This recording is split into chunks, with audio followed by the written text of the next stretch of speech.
Yoma Dafka Falef Amoudalef. Bonjour chers amis. Eh bien nous allons reprendre 5 lignes avant la fin du Hamoud précédent pour développer le sujet qu'on avait déjà commencé.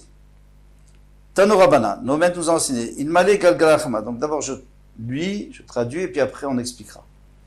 S'il n'y avait pas le disque solaire qui sillait dans le ciel et qui faisait du bruit, on aurait pu entendre le bruit de l'Empire romain, c'est-à-dire le pouvoir de Rome sur tout le monde.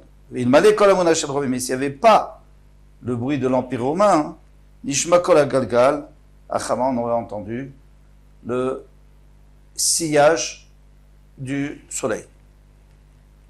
On n'a pas terminé. Tanoura Banan, Shalosh Kolot Olchim Misof Alam Ve'atzofo. Il y a 3 voix, 3 bruits qui vont d'un côté du monde jusqu'à l'autre côté. Velouen et les voici, Kol Galgala Chama, le bruit du Chama, du soleil, la journée bien sûr. Vekol Amun Hashel Romi, et l'Empire romain. Vekol Neshama Beshat Shiotsa Minagouf. Et le bruit de la Neshama lorsqu'elle sort du corps, c'est tellement dur que ça fait un bruit énorme. Veshomrim Afleda, il y en a qui disent même lorsque l'enfant naît. Il faudra tout expliquer. Veshomrim Avridia. Alors on tourne la page. Et il y en a qui disent même Ridia, c'est-à-dire le malach qui fait tomber la pluie. Lui aussi on entend. Ou Baou Rabbanan Rachame Aneshama Beshat Shiotsa Minagouf ou Batlura. Alors les Chachamim ils ont dit tout ça, ça ne dérange pas, mais la Neshama quand elle sort c'est trop dur. Donc ils ont fait une tfila et puis finalement ça s'est annulé. Alors ça veut dire quoi tout ça? Écoutez, il y a 3 pshatim. Il y a le pshat pachout, c'est que le soleil fait du bruit. Il fait du bruit parce qu'il faut qu'il avance. Il doit avancer, ça fait du bruit. Alors pourquoi on n'entend pas son bruit? Parce qu'il y a tout ce qui se passe autour de nous dans le monde entier. Je ne parle pas la nuit, puisque la nuit, le soleil est de l'autre côté de la terre, ou alors sur le ciel, d'après les Chachamim, en tout cas au-dessus du Rakia, donc on n'entend pas. Qu'est-ce qui reste? La lune, elle est tellement petite que, par rapport au soleil qu'on n'entend rien. Et le bruit des gens, il n'y a pas la nuit. En tout cas, pas de ce côté de l'hémisphère, donc il n'y a pas le bruit des gens. Il n'y a pas le bruit de l'Empire romain. Et donc, la nuit, on n'entend rien. Et c'est pour ça qu'on peut entendre n'importe qui parle de loin. Après, le bruit de la Neshama, des gens qui meurent, parce qu'il y a des gens qui meurent tout le temps, ça non plus on n'entend pas, parce que les Chachamim ont fait une tfila pour pas qu'on entende, parce que si on entendait, ça serait terrible. Et il y en a qui disent que la Leda, alors ça c'est déjà un peu plus difficile à comprendre, lorsqu'un enfant naît, eh bien on entend à côté, mais pas de loin. Alors, on va prendre le pshat du Maharshal. Le Maharshal lui l'explique comme ça. Il dit qu'il s'agit ici de la propagation de la nouvelle. C'est-à-dire que le soleil, quand il se lève, tout le monde est au courant. Quand on dit qu'on entend, qu'il fait un bruit, c'est un kol. Vous savez, parfois il y a des rumeurs. Ça s'appelle un kol aussi, une rumeur. Pourtant, c'est pas quelque chose de précis. On a entendu qu'il y a eu la guerre, ou qu'il va y avoir la guerre. On ne savait pas de guerre. Eh bien, la rumeur de ce que le soleil sort, tout le monde remarque que le soleil sort. Et tout le monde remarque l'Empire romain, parce qu'on ne peut pas, dans tous les pays, il y a le pouvoir de l'Empire romain sur tous les pays du monde. Donc tout le monde remarque. Ici, c'est plus un son, mais c'est un sentiment. Et quand il y a quelqu'un qui meurt, eh bien, normalement, on devrait tous remarquer. Pourquoi? Parce qu'au moment où quelqu'un meurt, il y a la mida tadin, il y a la mida strict. Et alors, tout le monde devrait être, malheureusement, tout le monde devrait être influencé par ça. Et c'est pour ça que les Chachamim ont fait une tfila pour pas que ça continue à être comme ça, pour pas que les gens souffrent de ça. Maintenant, le son de l'enfant qui naît, eh ben, tant mieux. La rumeur que les enfants naissent tout le temps, on le sait, et ça donne la joie. Et tant mieux. Ça, au contraire, on est content. Avec ça, on a bien compris le Maharshal. Le Maharal Miprag, il dit un tout petit peu différemment. Il dit que lui, il ne parle pas de la rumeur, mais il parle du pouvoir. Alors, le soleil, il a un pouvoir incroyable. Il éclaire, il chauffe, il fait pousser. C'est ce qui est écrit le col, c'est-à-dire le pouvoir, ce qu'on réalise du pouvoir du soleil. Maintenant, hein, il y a le pouvoir de Rome, qui est aussi un pouvoir énorme sur tout le monde. Et s'il n'y avait que le pouvoir du soleil, alors on pourrait réaliser la grandeur du soleil. Mais puisqu'il y a aussi le pouvoir des hommes, alors, si vous voulez, ça annule un petit peu le pouvoir du soleil. Mais comme dit la Gemara, le contraire aussi. Le soleil annule le pouvoir de l'homme. Parce que, après tout, s'il n'y a pas de soleil, d'ailleurs, ils ont fini par remarquer que c'était l'énergie la meilleure, l'énergie solaire. Donc, pour l'instant, ils pensaient qu'ils vous débrouillaient avec le pétrole. Maintenant, c'est le soleil. Dans beaucoup d'endroits. Donc, on voit que le pouvoir du soleil, ça fait une balance. L'homme, le soleil. L'homme, le soleil. Maintenant, la mort, eh bien sûr que tout le monde souffre quand il y a des gens qui meurent de partout, puisque dans tout le monde, il y a des morts. Mais, voilà, ça, le pouvoir de la mort, eh bien, les Chachamim l'ont diminué, ce qui fait que on peut prier et empêcher quelqu'un de mourir.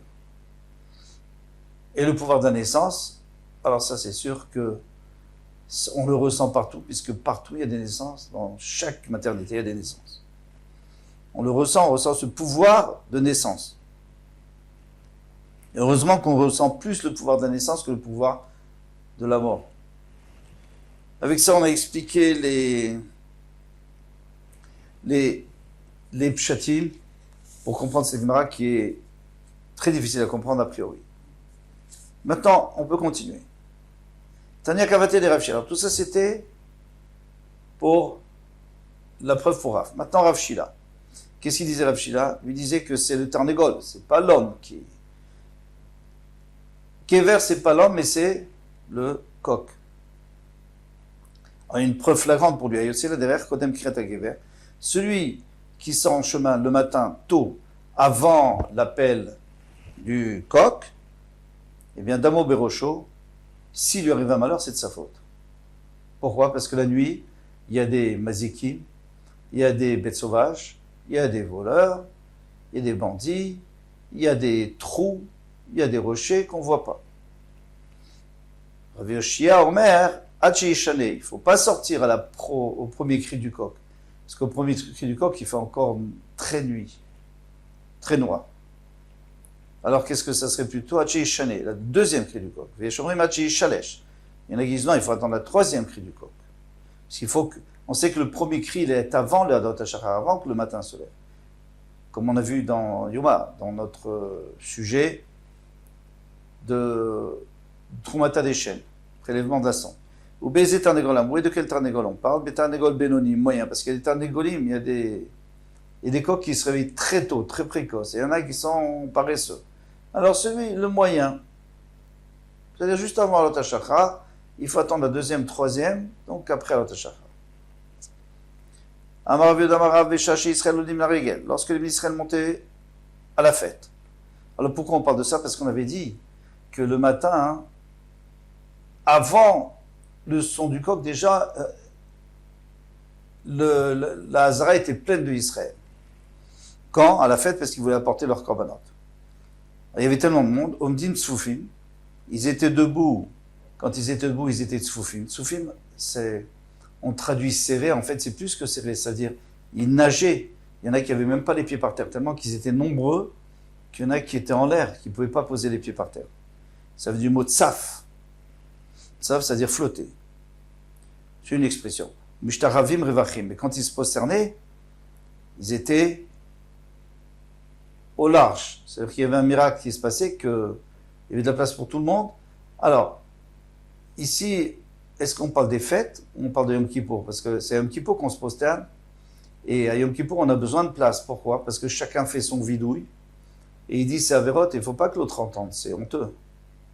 Donc il y avait 4 amotes entre chacun. Chacun avait 4 amotes autour de lui, quand jusqu'à présent, il n'avait même pas une ama, puisque on dit ils flottaient. Normalement, un homme, c'est une ama. Ils n'avaient même pas une ama sur une ama. Et là, maintenant, ils ont 4 amotes sur 4 amotes. Mais alors, pourquoi est-ce qu'on parle de la fête, du Régel? Il fallait parler de Yom Kippour. Alors, nous dit le grand Devina qu'à la fête aussi, on se prosternait. Pour faire cette filote. Pour demander à Hachem, on se prosternait. Et comme on a dit, et comme on dit dans le Moussaf, qu'est-ce qu'on disait dans le Moussaf?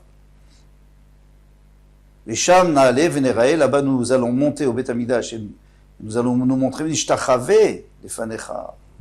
Et on va se prosterner devant toi. Très bien, donc c'est les deux. Venim Shachim Achad Asarama Achore Beta Kaporet. Alors nous dit, continue le Tana de la Mishnah, il nous dit qu'ils étaient tellement serrés qu'ils avaient déjà pris tout l'Israt Israël, où ils ont le droit d'être. Et maintenant, ils voudraient aussi, ils ne peuvent pas rentrer dans l'Israt Kohanim. Donc, on est à l'Est, hein, encore une fois. Donc, Israt Israël, d'accord. Après Israt Kohanim, on n'a pas le droit de rentrer, parce qu'on est des Israéliens. Après, c'est encore pire, il y a le Mizbeach, il y a le Echal, il y a le Ulam, le Echal Kodesh HaKodashim. Alors, qu'est-ce qu'ils faisaient? Ils continuaient à avancer sur la droite et sur la gauche, c'est-à-dire au nord et au sud. Ils avançaient sans rentrer dans le Beth Amikdash, mais à l'extérieur, puisqu'il y avait des bandes à l'extérieur, avant la muraille, et là, ils continuaient. Le matin, à l'aube, il n'y avait que la Hazara qui était pleine. Mais après, ils continuaient à s'avancer, puis après, ils faisaient le tour du Kodesh HaKodashim. Par derrière, il y avait aussi un peu de place, 11 amot, jusqu'au Kotel Maravi. Et tout ça, c'était plein d'Israël. Demande à Kumara, Maïka Amar, qu'est-ce que tu viens nous dire? Je ne comprends pas. Tu viens nous dire que quand on se prosternait, il y avait de la place. Alors s'il y avait de la place, pourquoi ils avaient besoin d'aller là-bas au fond?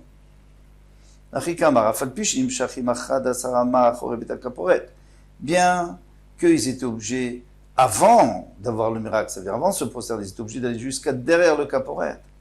Et on me dit une soufie, mais malgré tout, ils étaient très sévères. Mais lorsqu'ils se prosternaient, alors là, c'était au large. Et c'est un des 10 nissim qui a eu Beth Amikdash, et on va les nommer, des Tnan. Comme on enseigne dans la Mishnah, Asara nissim nasu Beth Amikdash. Beth Amikdash, il y avait 10 nissim. Nous dit le Maral de Prague, en vérité, c'était tout à fait naturel. Tout ce qu'on va voir, c'était des choses qui existaient avant que Adam Arishon faute. C'était normal, c'était des choses, c'était même pas des miracles. Ça faisait partie de la nature. Mais maintenant qu'Adam Arishon a fauté, donc ça fait plus partie de la nature, et ça s'appelle un miracle. Mais en réalité, tout est un miracle, même la nature. Loïpilaïcha, Merar Basara Kodesh. Une femme qui passait, qui sentait l'odeur extraordinaire des corbanotes qu'on était en train de griller, eh bien, elle ne peut pas en manger. Parce qu'ici, on parlait des corbanotes, bon, bien sûr, la viande qui était sur l'isber, mais aussi les corbanotes que les Kohanim faisaient cuire pour eux. Le khatat, le hacham, la femme ne peut pas en manger. Et normalement, une femme enceinte, si elle veut quelque chose et qu'elle ne peut pas en manger, elle peut avoir une fausse couche. Eh bien, il n'y a jamais eu ça. Velo Israël Basara Kodesh Meolam. Et jamais la viande de Kodesh n'a pourri. Bien que parfois on n'arrivait pas à le finir et c'était du notar, c'était resté. Eh bien, ça ne pourrissait pas. Pourquoi il dit Meolam? Parce qu'il voulait dire même au temps du Mishkan, pas seulement au temps du Beth Amikdash. Il n'y a jamais eu une mouche qui est rentrée dans les abattoirs du Beth Amikdash. Velo ira keri le Kohen Gadol Yom Kippourim. Il n'y avait pas, le Kohen Gadol n'a jamais eu keri la Touma à Yom Kippourim. Ah, mais bien sûr qu'il ne pouvait pas, puisqu'on ne laissait pas dormir. Eh bien, il faut savoir que quand il y a beaucoup de gloucha, il y a aussi beaucoup de Touma. Et la force de la Touma, elle aurait pu avoir un impact sur lui. On n'a jamais trouvé que le Homer était Pasoul ou Tamé, par exemple. Alors, qu'est-ce que c'est que le Homer? Le Homer, c'est ce qu'on allait couper le soir, donc après le premier jour de Pessah. On coupait le Homer, donc c'était la veille du 16, et on l'apportait le matin. Et maintenant, si ça se trouvait que le matin il était tamé, on était embêté puisqu'on il fallait couper d'Afka la nuit. Donc on n'aurait pas pu apporter, ça aurait été un problème. Et même si on pouvait trouver un moyen d'apporter, le temps d'apporter, peut-être que les gens auraient déjà mangé, parce que les gens, à partir de Khatsot, ils mangeaient déjà la nouvelle récolte, et on n'a pas le droit tant qu'on n'a pas apporté. Jeter à l'Echem, la même chose, les 2 pains de Hatzeret, on ne peut pas faire cuire du pain à Hatzeret, pendant la fête, le Lechem Apanim, et le Lechem Apanim qu'on faisait cuire vendredi, on ne pouvait pas le faire Shabbat, donc s'il était tamé, il y avait un problème. Omdim Sfufim, Mishtachafim Revachim. Dans le Jeter à l'Echem, il y avait un autre problème, c'est qu'on ne pouvait pas couper le blé. Omdim Sfufim, Mishtachafim Revachim. Si on vient de dire qu'ils étaient serrés, puis quand ils se prosternaient, ils étaient au large. Mais Olam, alors on va demander quel rapport avec le Beth Amikdash, c'est Yerushalayim. Il dit que jamais un serpent ou un scorpion a fait du mal à quelqu'un à Yerushalayim. Il y en avait, mais il ne faisait pas de mal. Pourquoi? Parce que les gens, grâce à la Gdusha de Yerushalayim et du Beth Amikdash, ils n'allaient jamais dormir sans avoir fait Teshuvah. Et c'est pas le Nachash qui tue, c'est pas le serpent qui tue, mais c'est la faute. Et l'Omaradam de Chavero, un homme n'a jamais dit à son Chaver, Tsarni Amakom Shalim Yerushalayim, l'endroit où je vais passer la nuit à Yerushalayim est serré. C'est-à-dire, je ne sais pas où passer la nuit à Yerushalayim. Alors, le pshat, pas de Rashi, mais le pshat Pashout de cette Gemara, c'est que quelqu'un qui venait à Yerushalayim, il voulait passer les fêtes, il trouvait toujours un endroit pour passer les fêtes. Rashi lui dit, c'est la personne qui habitait à Yerushalayim, qui n'avait pas de problème ni d'être serré, ni de parnassa. Mais en tous les cas, ça ne veut pas dire qu'il n'avait pas de problème, c'est-à-dire que jamais quelqu'un s'est plaint de ça. Parce que les gens étaient tellement contents d'être à Yerushalayim qu'ils ne se plaignaient pas. Mais c'est sûr que ce n'est pas toujours évident. Alors, demande à Gmara Patar Bemigdash Vessim Yerushalayim. Au début, tu me parles de Migdash, maintenant tu me dis 2 choses de Yerushalayim. Ouais, les 2 choses, le Nachash, le serpent, et aussi la place. Il dit, Ikatarte Acharan Yata. Eh bien, il y a encore 2 choses en plus dans Migdash, comme ça on arrivera à 10, parce qu'on était redescendu à 8, puisqu'il y en a 2 qui ne comptent pas. Détania, comme on enseigne dans Baraita Molam, le Chabou, Geshamim, Esh Ashelat Seamaracha. Les pluies n'ont jamais éteint le feu du Misbeach. V'Hashan Amaracha, donc la fumée de Misbeach, qui montait du Misbeach, même tous les vents du monde viennent et soufflent, beau, contre lui, elle ne bouge pas de son endroit, ça montait droit, comme un palmier. Ve tous les cas dans la Gemara. Et quoi? Mais il n'y a pas autre chose, il y en a encore, là maintenant on est déjà à 10. Ve'atane, et pourtant il y en a encore. Rabbi Shmaya Bekal Nebo, Rabbi Shua de la ville de Kalnebo, il disait Shivrei Klecheres Nivlaim Bimkoman. D'ailleurs, vous savez qu'un ustensile en métal, on peut le cachériser. Un ustensile en terre cuite, on ne peut pas le cachériser, donc il faut le casser. Pourquoi? Parce que à l'intérieur de ce récipient, on a fait cuire la viande du corban, on a mis dedans chaud, eh bien, il y a de la viande, il y a du jus qui est rentré à l'intérieur, ça s'est absorbé, et ça va devenir notar. C'est-à-dire, ça va dépasser la date, donc on le casse tout de suite. Eh bien, il y avait un miracle, et quand l'économie le cassait, ça rentrait à l'intérieur de la pierre, à l'intérieur du sol, et ça disparaissait.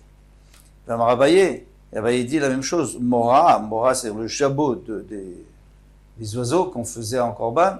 Eh bien, venotsa, et les ailes, vedishun, misbeach haptimi, et la cendre du misbeach haptimi, vedishun amenora, et la cendre de la menorah, les mèches et tout, nivlaim bimkoman, aussi quand il est jeté à côté de la pente, eh bien, elle s'absorbait. Tosfot, il demande, il dit, mais tu n'as pas parlé du misbeach hachitson, en réalité, on en a parlé, nous, plus haut. Bon, alors, il y a une marloquette entre les Rishonim, mais en fin de compte, la majorité des Rishonim disent qu'on n'en a pas parlé, mais bien sûr que ça existait aussi. Alors, ma réponse dit, oui, mais alors là, maintenant, on en a trop, là, on était à 10, et il y en a encore plusieurs qu'on rajoute. Alors, il dit, psoulé, tlata, vous. Il dit, mais on a déjà parlé, quand on avait dit qu'il n'y avait pas de... il n'y avait pas de psoul dans le Homer, dans le Shté Alechem et Lechem Apanim. Tu en as compté 3, il y en avait un, ça compte que 1 parce que c'est tout la même chose. Donc on en a gagné Dieu. Très bien. Psoulet la table, il y en avait 3. Chashvinu le Bechad, alors tu peux le considérer comme un parce que c'est la même chose. C'est-à-dire que tout rentre, tout ce qui est en trop, tout ce qui est cassé, tout ce qui vaut rien, ça rentrait, qui vaut rien. C'est-à-dire ce qu'il fallait jeter, ça rentrait, ça s'absorbait. Affictré, vailtré. Donc maintenant, tu en as enlevé 2 et tu rajoutes les 2. C'est quoi les 2? Donc tu as enlevé les 2 puisque tu en avais 3 et tu les as transformés en 1. Maintenant les 2, c'est quoi? C'est le klicheres qui s'absorbait et aussi toutes les choses qui devaient rentrer, la cendre, le jabot, etc.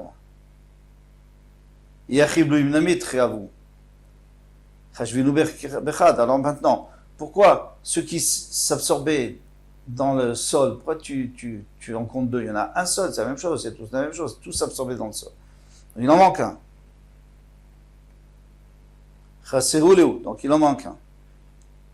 Ikanami Achiti, non, il y en a encore un. D'Amar Rabbi Yoshua ben Levi, Rabbi Yoshua ben Levi a dit, Nes Gadol Aya, Naase Belechem Apanim, il y avait un grand Nes dans le Lechem Apanim, qui restait 1 semaine sur la table, Siluko Kesiduro.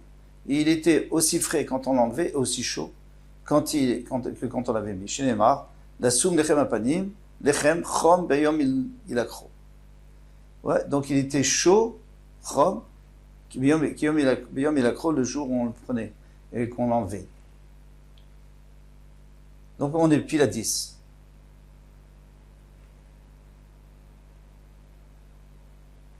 Je crois qu'on va s'arrêter là.